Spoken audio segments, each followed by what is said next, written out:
Welcome, one and all. This is part two of the main reason why Germany lost World War II oil. My name is Kit. This is our YouTube channel, Americans Learn, and we're so grateful to have all of you back joining us. If you watched part one, be sure to give it a like, and also, again, the same video link to this documentary series is in the description box below, and we do this for all the videos that we check out here at Americans Learn, and the original content creators video is in our description box below. So please support the original content creators. The reason why is because a lot of time, effort is made into making these videos, and it's the right thing to do. And when you have time, please be sure to like, comment, share, and subscribe, and hit that ring bell notification. That way all of you are made aware when we upload new content onto our YouTube channel. So everyone, let's sit back, relax, grab yourself a tasty snack and a tasty beverage, and let's find out, again, the main reason why Germany lost World War II oil, part two.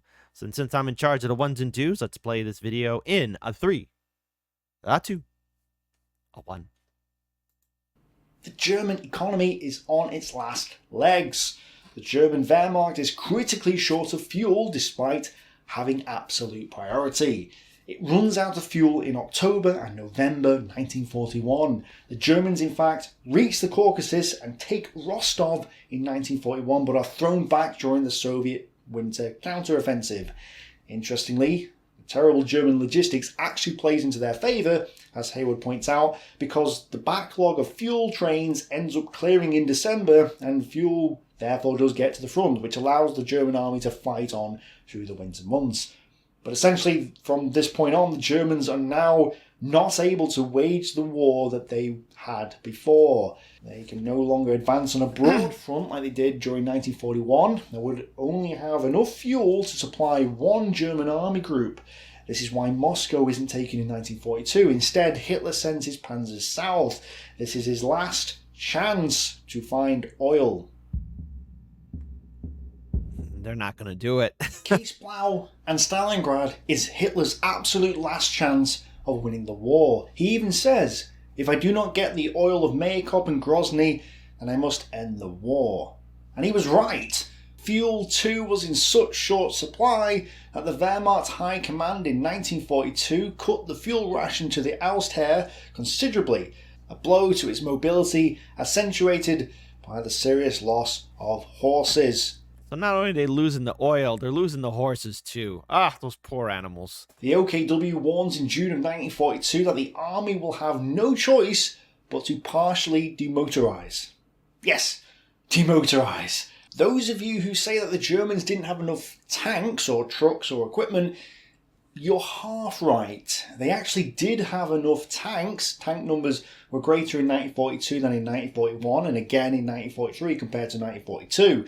The problem is that they don't have enough petrol to run the ones that they've got already. Tellingly, at a time when the Soviets were rapidly rebuilding and mechanising their forces, the Wehrmacht was in the process of re-equipping its reconnaissance units with bicycles. Oh, come on. That is so pathetic. So dumb. This demodernisation of the Austheer did not bode well, given that the success of the campaign depending on seizing objectives more than 800 miles from the German start line, an operational and logistic challenge greater than that of the previous summer. A lot of people, including historians, say that the Germans were aiming for Baku. The Germans don't actually need to take Baku, they just need to take Mayakop and Grozny, and technically they do get to them, but they only managed to extract 750 tonnes of crude oil from them per month before they're forced back.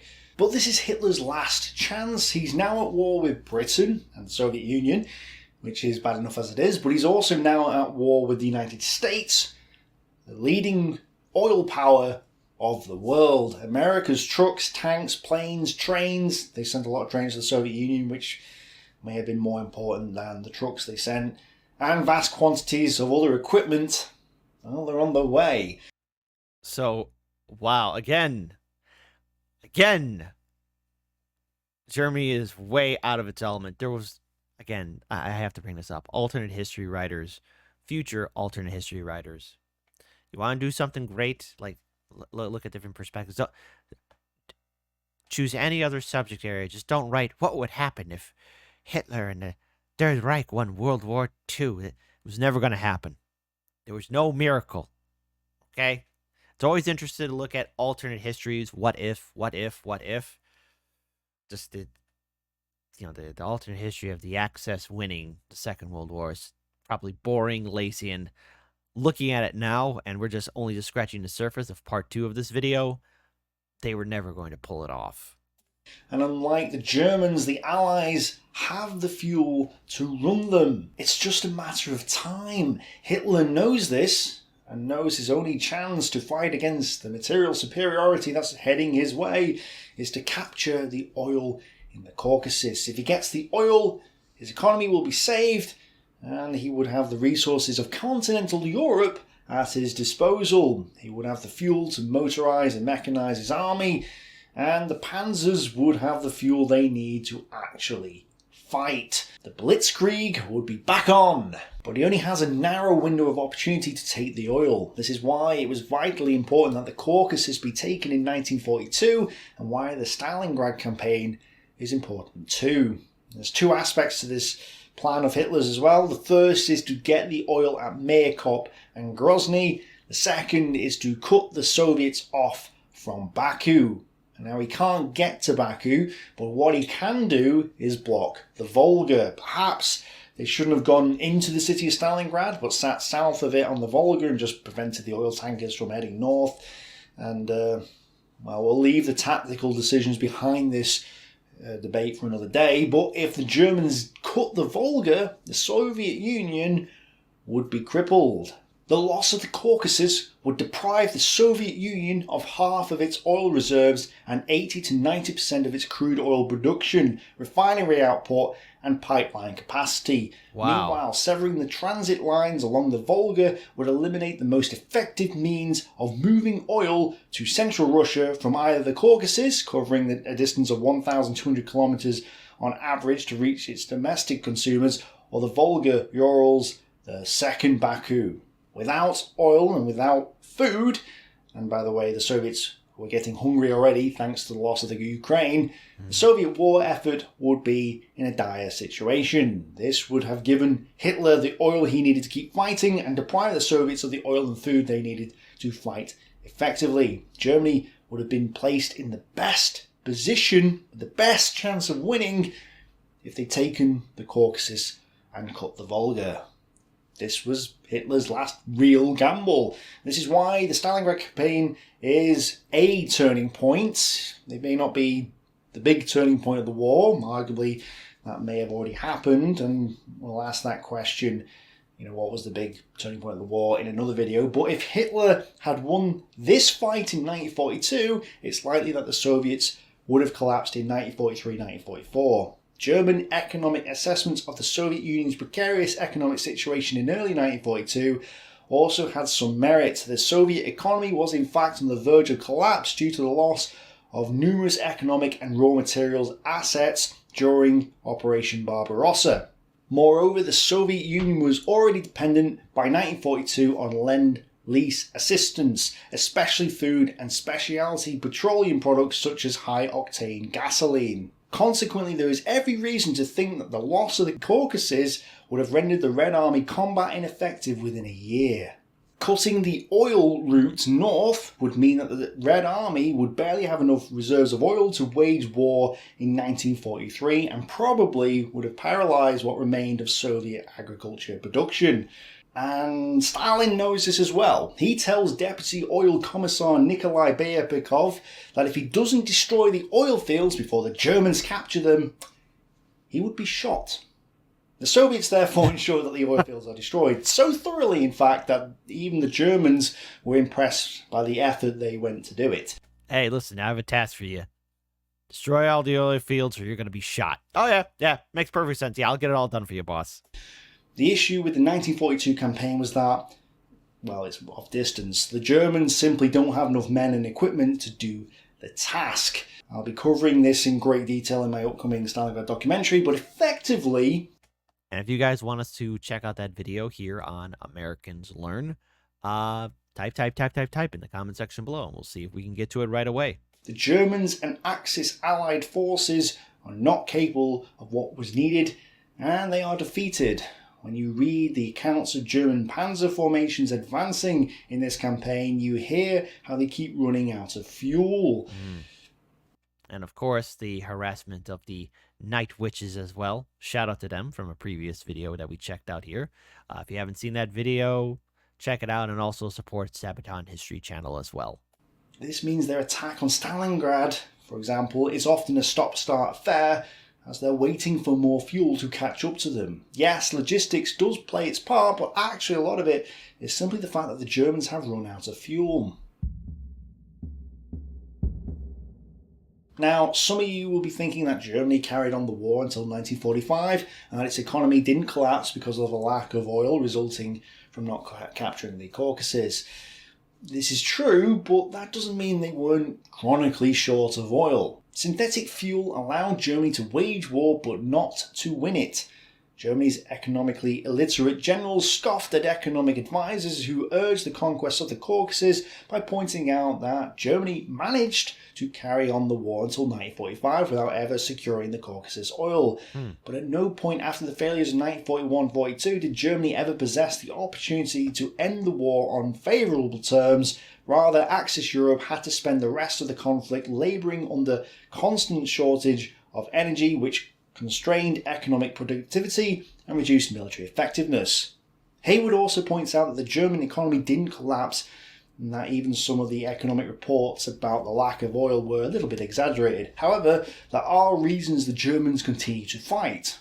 Italy defected to the Allies, so the Germans captured Italian oil reserves. They also ramped up synthetic oil production, which helped massively, although was never going to be enough. No. They're also fighting a mostly defensive war at this point, so fuel isn't getting used as much. There's also a reduction in the number of fighting vehicles. Some Luftwaffe training regimes were closed because of a lack of fuel, and the Luftwaffe as a whole was suffering from a chronic lack of fuel. So they're going to lose air support, tank support, mechanized support, but they're running a defensive war, which is why they were able to at least hold out, at least until the end of, or around 1945. During the Battle of the Bulge, the Germans were relying on capturing Allied fuel stocks, and Piper even drove half-tracks through minefields to clear them because, well, they'd run out of fuel. The weapons of war are useless when you don't have the fuel to run them, which is why it was a sound strategy to drive half-tracks over mines. And there's other examples, but essentially the economy didn't collapse until the US Air Force hammered the synthetic oil plants in late 1944 and 1945. And this whole oil crisis explains some of the other aspects of the war, including Hitler's stand-fast orders. People don't seem to understand Hitler's stand-fast orders. His generals were the most vocal on this subject, even going so far as to call him mad. That argument is convincing from a tactical point of view, but not from a strategic point of view. Hitler says he either takes Mayerkop and Grozny, or must end the war. And so he takes them, and then holds on to them for dear life, hoping to simultaneously extract oil and starve the Soviets of oil. Where does he starve them of oil? The Volga at Stalingrad. Now, it can be... Again, Stalingrad, if you want to see a pretty good film, even though it's not really historically accurate to on a point, but Enemy at the Gates, starring Jude Law, fantastic film. I recommend it. 10 out of 10. I like it. Argues that Stalingrad wasn't necessary for this. They could have gone south of the city and blocked the Volga there, and I agree. However, once committed at Stalingrad, Hitler's reasoning for standing fast on the Volga is kind of understandable, not just from a tactical point of view, but from a strategic point of view. He's trying to block the oil shipments up the Volga, and not withdrawing from the Caucasus makes sense because he's trying to extract the oil. There's also the promise from Manstein, who says he'll link up with the 6th Army, and then there's also Jesenek's indication that the Luftwaffe could supply the 6th Army by air. Anyway, it turns out to be a complete disaster, as we know. After this, though, why stand fast? Well, let's not forget who Hitler was. He had fought in the First World War, and so he does not want to repeat the stab-in-the-back surrender that caused the Germans to lose World War I. After World War I, the German opinion was that the German army had not been defeated in the field, and had in fact been stabbed in the back by the government. Hitler, having lived through that war and having shared this opinion most vocally, is not willing to surrender in this second war for this reason. And in 1943 and 1944, the Germans are still fighting deep in Soviet territory. They are weak, but far from defeated. But now they have this critical oil crisis that prevents the movement of their motorized units. The German generals are suggesting that they should just move back in order to consolidate and then buy time for another counterattack. They're saying that they want to fight a maneuver war, and that's perfectly understandable. However, they are thinking from a tactical and operational point of view, not a strategic point of view. Their fuel supplies are inadequate. They can't fight the maneuver war that they want to. When you look at what Hitler's saying, I shouldn't have listened to my generals, he's right. They wanted to go to Moscow, they wanted Leningrad, they wanted to retreat. They were wrong. Generals like Manstein are relieved of command and replaced by generals who will stand and fight. About his dismissal, Manstein says that Hitler still had faith in him, but at the moment, however, there was no further scope for me in the East. The task now pending, he considered Model, who had stopped a difficult retreat in Northern Army Group, to be especially suitable. He goes on to say about the Army Group command he was handing over to Model. Its only remaining commitment was to assist the fighting troops and give them moral support. Wow. That Model would certainly be able to do. The Führer empathically agreed that Model was a particularly suitable choice in this respect, as he would dash around the divisions and get the very most out of the troops. Manstein was the old maneuver warfare general, whereas Model was the type of defensive general who would stand and fight to the last. And it was never going to withstand, because obviously around 1943, 1944, the Soviets began pushing into German-occupied territory and start outmaneuvering them, because the Soviets have the oil for their tanks, planes, and automobiles. This is why Model was known as the Führer's fireman, because he was constantly putting out fires throughout the Eastern Front. The point being that there was no fuel left to wage the maneuver war that Manstein was good at, and that the war had moved to an attritional defensive battle stage. Hitler recognised that, and he also couldn't surrender, as stated. So, really, what choice does he have other than to stand and fight? He's playing for time, because that's all he's got left, and he's hoping for miracles. That's not the thoughts of a madman. This is his only option. If he surrenders, he's dead. So he has to keep fighting. Given the situation strategically, this is his only option, and he's not mad for taking it. He's desperate, and he's clutching at straws, but he's not mad. The oil crisis dictates that this has to happen. I also think it's interesting that up until late 1942, Hitler is mostly willing to listen to his generals and mostly willing to allow them to do what they think's best. Stalin is the opposite of this, and yet during the Battle of Stalingrad, Stalin and Hitler seem to swap personalities. Hitler becomes less willing to listen to his generals and less willing to allow them the freedom of action they want. Stalin does start listening to his generals and does start allowing them to make their own decisions. Again, just another case in point. If you haven't seen this a movie, Death of Stalin, even though it's a dark comedy, I think it's a perfect insight on who Stalin was. He was a paranoid, scared individual. And I know that when the Soviets were first invaded by the Germans, he was hiding. That's something people don't talk about much, that Stalin was afraid that he was going to be taken out by his own party. It's as though both dictators realised at the same time that the tide had changed, that Hitler had lost the war and Stalin had won it. And it isn't just because of the fall of the Ukraine and the food or the coal or the other aspects. And it's not because the Wehrmacht was defeated. It was because Hitler had not taken the oil and not won the oil rush. And he had spent his last energies trying to get there. Once this is realised, both seem to swap roles. And that to me is very interesting. There's obviously a lot of factors going on here, but That change of personality indicates that the tide of war had changed. Now, of course, Hitler had been stubborn before this, and sometimes his decisions don't seem to make much sense on the surface, such as Dunkirk. Why allow the British to withdraw from Dunkirk? Now, I'm going to hold my... Now, again, I'm familiar with Dunkirk. I believe that's a battle that took place in 1940, or early 1940, so that's like a year ahead before the Soviets get invaded by the Third Reich. Hand up in here and just say that I'm only suggesting that this is a factor, and I'm not saying this is the absolute 100% the only reason for this. I'm only suggesting that this should be factored in to the debate about Dunkirk. Okay, I'm going to suggest that some of the historians who say that Hitler did it for political reasons because he is trying to appease Britain may have been right. Why would he try and appease Britain?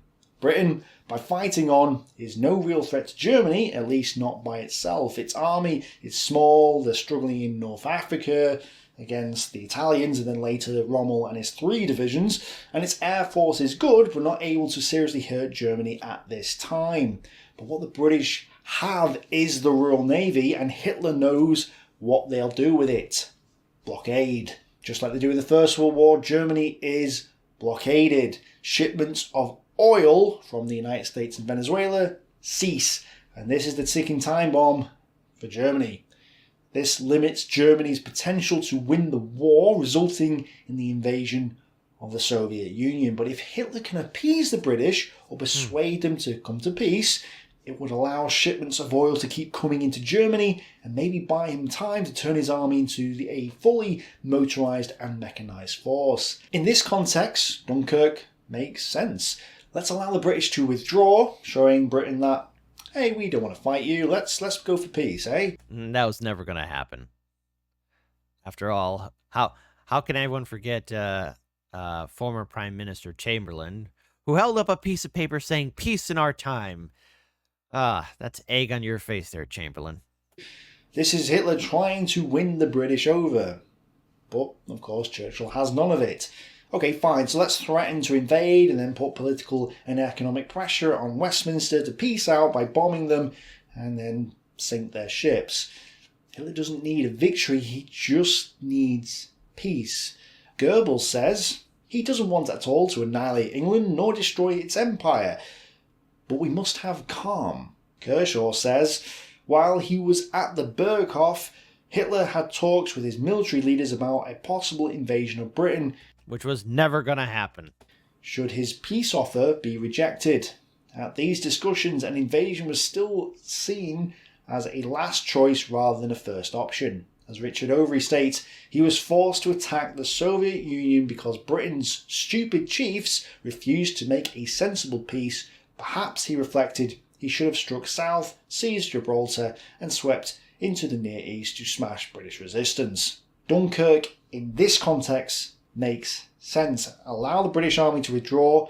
It's not really a threat anyway, and we don't really want to invade England. And then try and get the British to accept peace. Perhaps this is why Hitler stopped the panzers.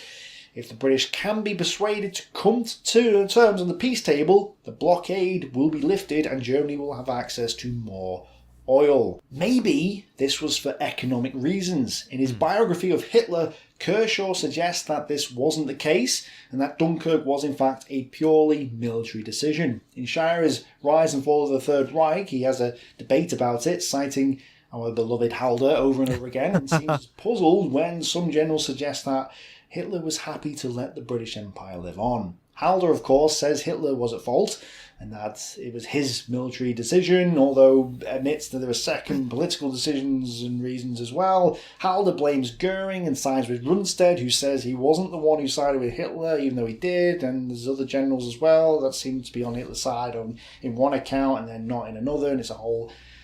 The debate goes on, it's a massive mess.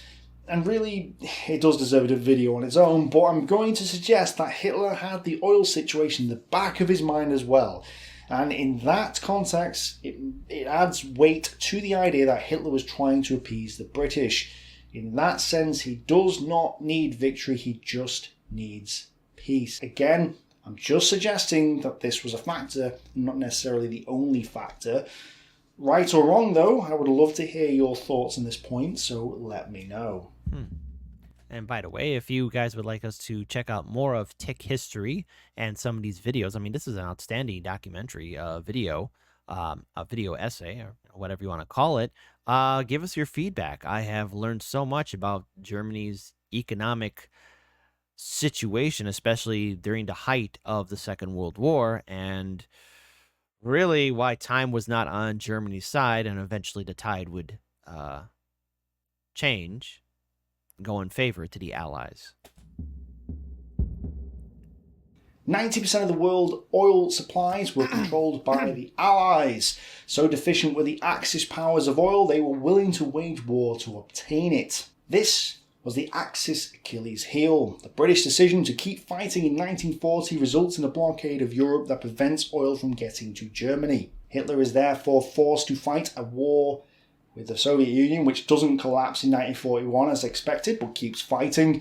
This forces Hitler to gamble in striking towards the Caucasus in 1942 in one last attempt to get to the oil that he needs to wage the war, and is prevented from doing so by what happens at Stalingrad. After this point, Hitler's only real choice is to fight, and buy him as much time as possible, leading to an increasing use of stand-fast orders. Ultimately, Germany didn't need more panzers or trucks or submarines or planes because it couldn't run the ones it had. Oil is probably not the only factor, but it is a big one. When you think of World War II, you should think of oil. And so I guess it is official. One of the reasons was for oil. The first war for oil, as was said in the first part of this video. It explains the war, it explains why one side won and one side lost, it explains the post-war world, why Britain is no longer a superpower, but the Soviets and the USA are, and it explains many of the decisions made at the time, and even since. Do you agree? Do you disagree? Let me know below. And if this makes sense to you, share this video. Tell people, hey, this is why Germany lost the war. Thank you to my patrons for making this video possible. Your support allowed the purchase of the books I used in this video. You effectively made this video happen, so thank you for being awesome. A big shout out and a big thank you goes to Richard Stokes, who provided me with several articles from authors like Toprani, the guy doing a substantial amount of research on the oil situation in World War II. As a follow-up video to this video, I highly recommend the lecture video by Toprani, who goes into more detail about how oil shaped World War II, which you can find here and also in the pinned comment in the comment section below. So go and check it out. Thank you all for watching. Bye for now. All right. Well, there's a lot to take away from this, from the first part and in the second part of this video. First of all, number one, look, if you don't have a strong war economy, you are eventually going to lose. I mean, let's face it. It's even though it has no relation, I've played my fair share of the Total War series, Medieval 2, Rome 2, the Warhammer Total War series. And if you don't have a strong economic backbone, you won't be able to supply your armies or have the resources necessary to push back any kind of counteroffense, invasion, or put up a defensive measure. So looking at Germany, time was not on their side. Their economy was extremely fragile. They were occupying many territories, which they also had to deal with resistance cells. Plus, they had an ongoing war with Great Britain, and eventually, to a greater extent, the United States. And then they literally had no choice but to invade the Soviet Union because, let's face it, the USSR and the Third Reich were not political allies. They had a non-aggression pact. It does change my perspective in regards to how World War II has been taught to me, because I've remembered seeing lectures and reading books and seeing things on TV saying, if only Adolf listened to his generals. Turns out that's not the case, that there was a bigger plan in Adolf's mind, and that was the oil, and lots of it. And since they had some early success in 1939, 1940, and arguably 1941, I guess the German military really thought they could take on the Soviet Union in 4 months. But that's not how the world works. And history showed us that it's not a smart idea to invade the Soviet Union. So uh, I guess Hitler now is sharing the same mistakes that Napoleon Bonaparte did. So I really like this YouTube channel, TIKhistory, so please be sure to check them out. The original link to this video is in the description box below. Please support the original content creators because it's the right thing to do. A lot of time, effort, and energy is made into making these videos. So please support their work. And if this is stuff that you like, give us your feedback. Type it in the comment section below. Until then, drink water, be safe, keep your heads on a swivel, and keep on winning. I'm up out of here.